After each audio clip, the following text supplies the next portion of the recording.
My college roommate stole my life while I was in a coma, how I got revenge 15 years later. Looking back, it almost feels like a movie plot, waking up from a coma to discover your college roommate has stolen your identity, your boyfriend, and the life you were supposed to have. But this isn't fiction.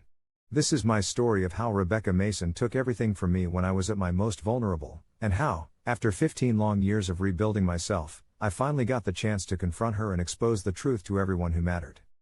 I met Rebecca during my sophomore year at Westlake University.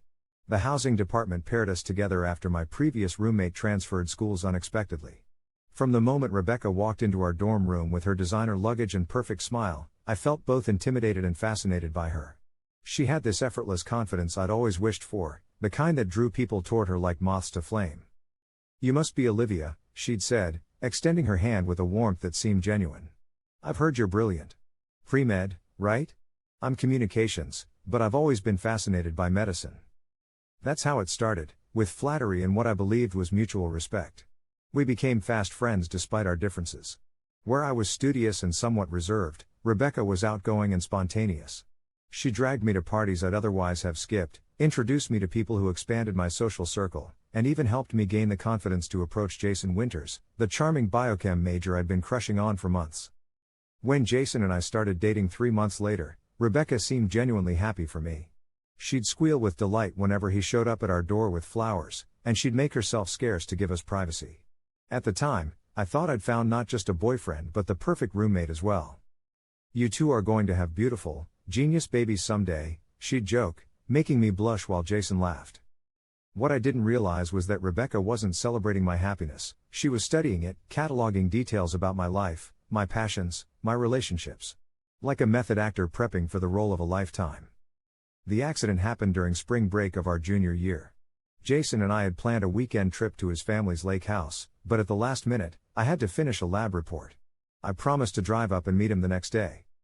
"Be careful on those mountain roads," he'd warned before kissing me goodbye. "Especially if it rains." It did rain, a sudden, violent spring storm that reduced visibility to nearly nothing.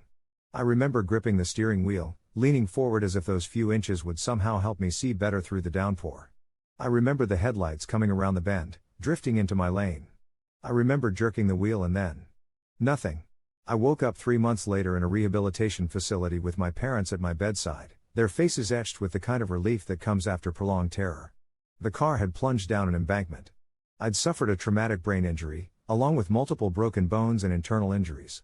The doctors called my survival miraculous, though the months of physical and cognitive therapy that followed felt anything but miraculous. "Where's Jason?" I asked once I was lucid enough to remember him. The look my parents exchanged told me everything before they said a word. "Honey," my mother began carefully, "Jason. He moved on. It's been difficult for everyone, not knowing if you would recover." Moved on. Such a gentle euphemism for abandonment. But I wasn't prepared for the rest of it. "He's with Rebecca now," my father said, his voice tight with anger he was trying to control. "They started dating about a month after your accident." The betrayal hit me like a physical blow. While I fought for my life, my roommate had taken my boyfriend. But that wasn't all she'd taken. As I slowly recovered and pieced together what had happened during those lost months, the full picture emerged. Rebecca had stepped into my life with frightening precision. She'd changed her major to pre-med. She'd joined the research project I'd been accepted to before the accident. She'd even befriended my closest friends, positioning herself as the shoulder they cried on while I lay unconscious. She was just so supportive during that awful time, my friend Megan explained awkwardly when I finally reached out to her. "She organized a fundraiser for your medical expenses. She kept everyone updated on your condition." And then, well, one thing led to another with Jason. One thing led to another. As if my life had been a coat I'd casually left behind that someone else had simply picked up and put on. By the time I was well enough to return to school almost a year later, Rebecca and Jason were the golden couple on campus. My academic standing had, of course, plummeted. My research position was gone. And Rebecca, she was thriving in the life she'd constructed from the blueprint of mine. I confronted her only once, catching her alone outside the science building where she now spent her days. "How could you do this?" I demanded, my voice shaking with rage and hurt. He was my boyfriend. Medicine was my dream. She'd looked at me with something almost like pity. "Olivia, you have to understand. When we thought you might not wake up, it was devastating for everyone. Jason and I found comfort in each other. And as for pre-med, she shrugged. I discovered I had a passion for it. You don't own a career path. You're living my life, I'd said, tears streaming down my face. No, she'd replied coolly. I'm living my life. The one I was meant to have. Maybe this is the universe's way of correcting a mistake. I'd stood there, speechless, as she walked away. The casual cruelty of suggesting my existence had been some cosmic error nearly broke what was left of my spirit. I didn't finish at Westlake. The combination of ongoing cognitive issues from my injury and the emotional trauma of seeing Rebecca and Jason together made it impossible. I transferred to a smaller college closer to my parents' home and switched my major to psychology. If nothing else, my experience had given me insight into the darker aspects of human nature. Years passed. I graduated, went to grad school, became a clinical psychologist specializing in trauma recovery. The irony wasn't lost on me. I dated occasionally but never seriously. The betrayal had left scars that made trust nearly impossible. I'd hear bits and pieces about Rebecca and Jason through mutual acquaintances or social media. They'd gotten married. She'd gone to medical school after all. They'd moved to Boston where she was doing her residency at a prestigious hospital. I told myself I was over it, that I'd moved on. I built a good life, a private practice, a small but comfortable home, meaningful friendships. But there was always this hollow place inside me, a space where closure should have been but wasn't. Then, 15 years after the accident, I received an invitation to Westlake University's alumni weekend. I nearly threw it away, but something stopped me. A notification ping on my phone, a Facebook memory showing a photo of me from before the accident, smiling with friends on campus. It felt like a sign. I RSVP'd yes before I could talk myself out of it. The campus had changed in the years since I'd been there, new buildings, renovated quads, but the moment I stepped onto the grounds, I was transported back to that time before everything shattered. I'd come alone, not wanting the complication of explaining my history to A+1. The first event was a cocktail reception at the Alumni Center. I'd dressed carefully in a simple black dress that projected the professional confidence I'd worked so hard to build. As I sipped my wine and made small talk with vaguely familiar faces, I scanned the room involuntarily, both dreading and hoping for a glimpse of them. And then there they were, Rebecca and Jason, standing near the bar. She looked immaculate in an expensive-looking blue dress, her hair styled in a sleek bob that framed her face perfectly. Jason had aged well, a few distinguished gray strands at his temples the only real change. They looked like success personified, the power couple everyone aspires to be. My hand tightened around my wineglass as a wave of the old hurt washed over me. But beneath it was something else, a calm determination I hadn't expected. I watched them for nearly an hour before approaching. Rebecca saw me first, her eyes widening slightly before her face settled into a practiced smile. "Olivia, oh my God, it's been forever," she exclaimed, embracing me as if we were old friends reuniting. "You look amazing." Jason at least had the decency to look uncomfortable. "Hey, Liv," he said quietly, using the old nickname that now felt like a violation coming from his lips. "Rebecca, Jason," I replied, surprised by how steady my voice sounded. "Great to see you both. I hear congratulations are in order, chief resident at Boston General, right? Quite an accomplishment." Rebecca beamed, launching into what was clearly a well-rehearsed speech about her career trajectory. As she talked, I observed the dynamic between them, the way Jason seemed to fade into the background of her narrative, the slight tension in his posture whenever she touched his arm. "And what about you?" Rebecca finally asked, her tone carrying that special inflection people use when they're preparing to be politely impressed by something they've already decided is lesser than their own achievements. "I'm a psychologist," I said. "I specialize in trauma and recovery." "How fitting," she replied with a laugh that didn't reach her eyes. "Always helping others." "Actually," I said, maintaining eye contact, "my practice has been featured in several journals recently. My work on identity theft trauma has gained particular attention." I saw her smile falter slightly. "Identity theft? How interesting." "It's fascinating, really," I continued. "Not just financial identity theft, but emotional and social identity appropriation.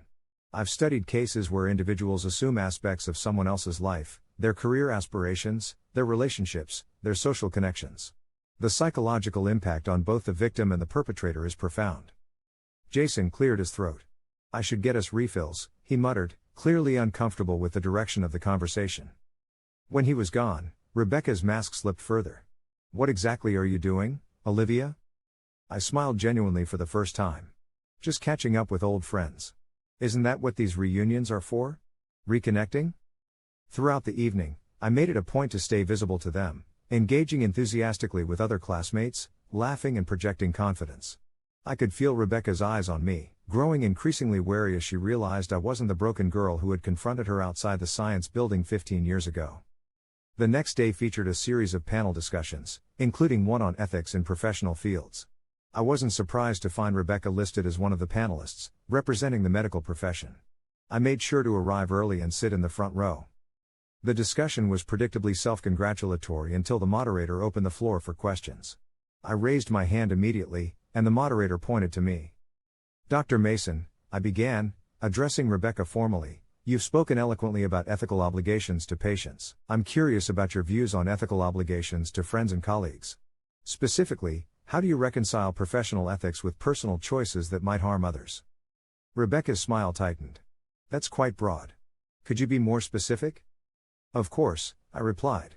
"For instance, if a medical student or doctor were to appropriate someone else's life circumstances for personal gain, say, taking advantage of a friend's medical crisis to assume aspects of their life, would that violate the ethical standards you're advocating?"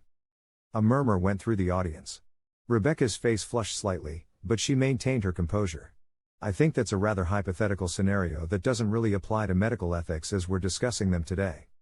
"Not hypothetical for everyone," I said quietly, but loud enough to carry.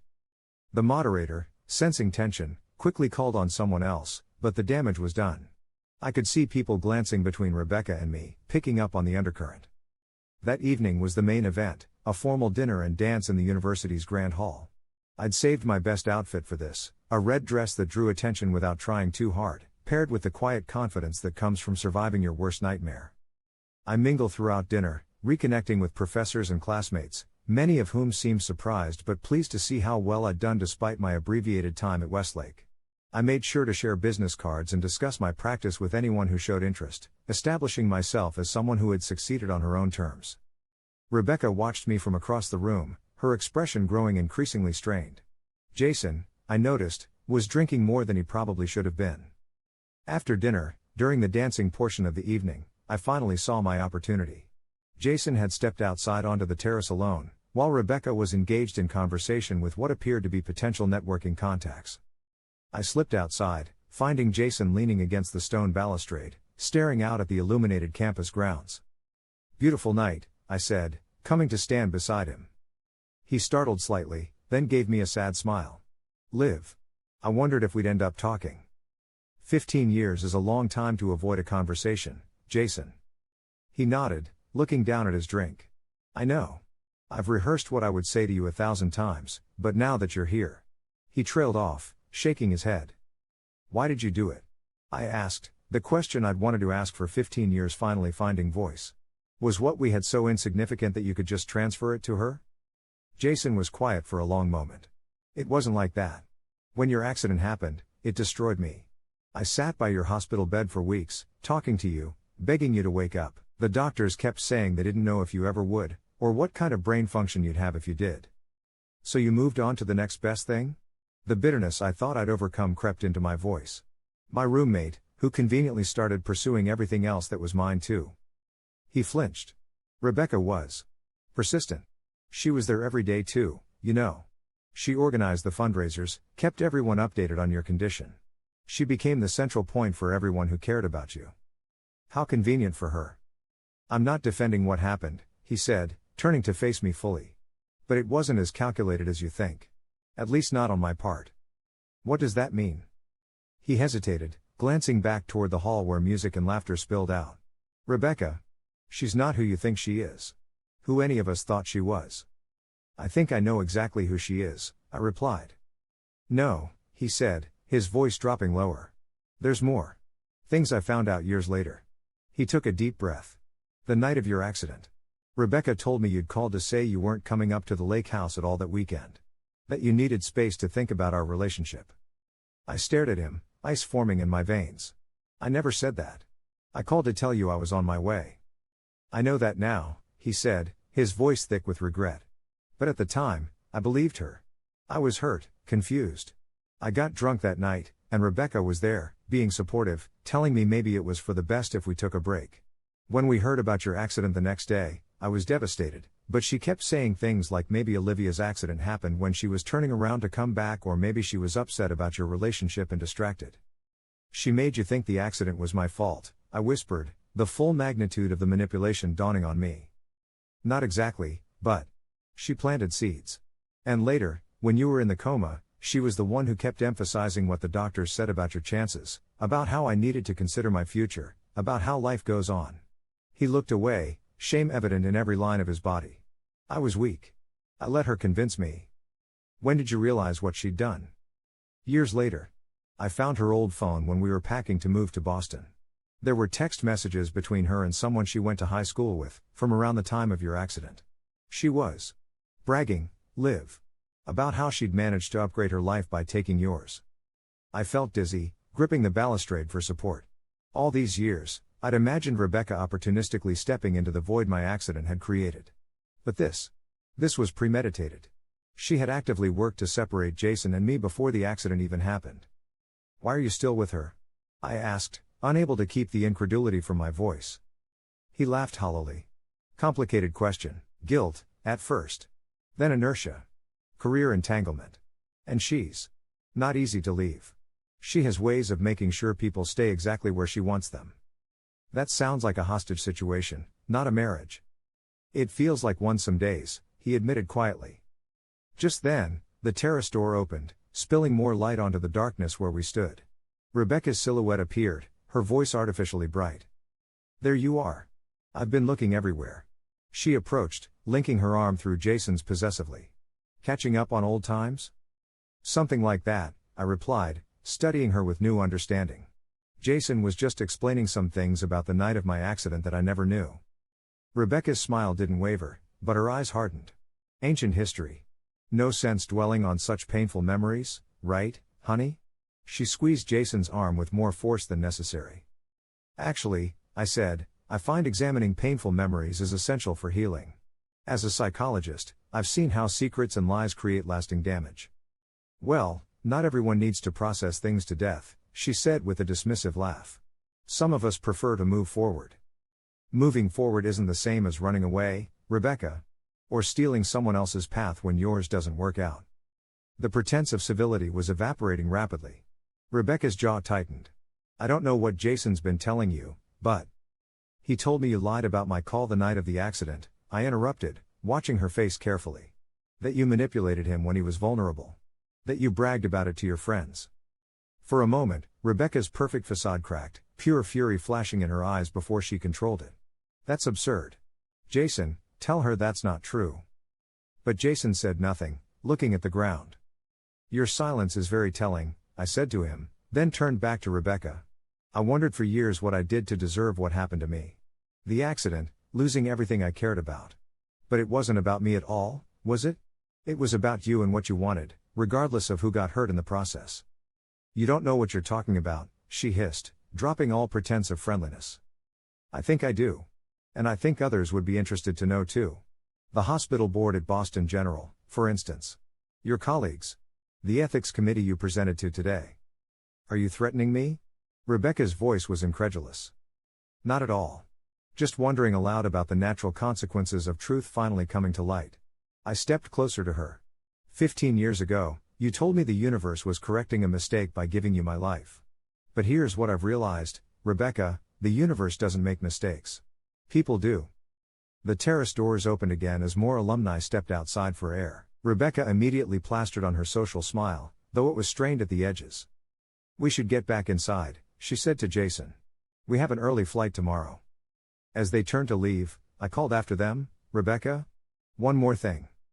She paused reluctantly. Thank you, I said sincerely.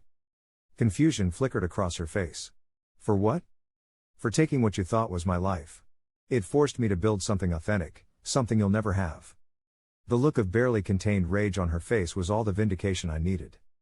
Later that night, in my hotel room, I sat on the bed with my laptop open, staring at the evidence Jason had secretly forwarded to my email, screenshots of those damning text messages, along with documentation of other dubious ethical choices Rebecca had made throughout her career. Small fabrications on applications, exaggerated credentials, claimed credit for others' work. I wasn't sure yet what I would do with it all. Part of me wanted to expose her immediately, to watch her carefully constructed facade crumble publicly. But the psychologist in me recognized that revenge, however justified, rarely brings the closure we hope for. What I did know was that for the first time in 15 years, I felt fully myself, not a victim, not a cautionary tale, but a woman who had survived, rebuilt, and found strength in her genuine path rather than one taken from someone else. The next morning, as I checked out of the hotel, I saw Rebecca and Jason in the lobby.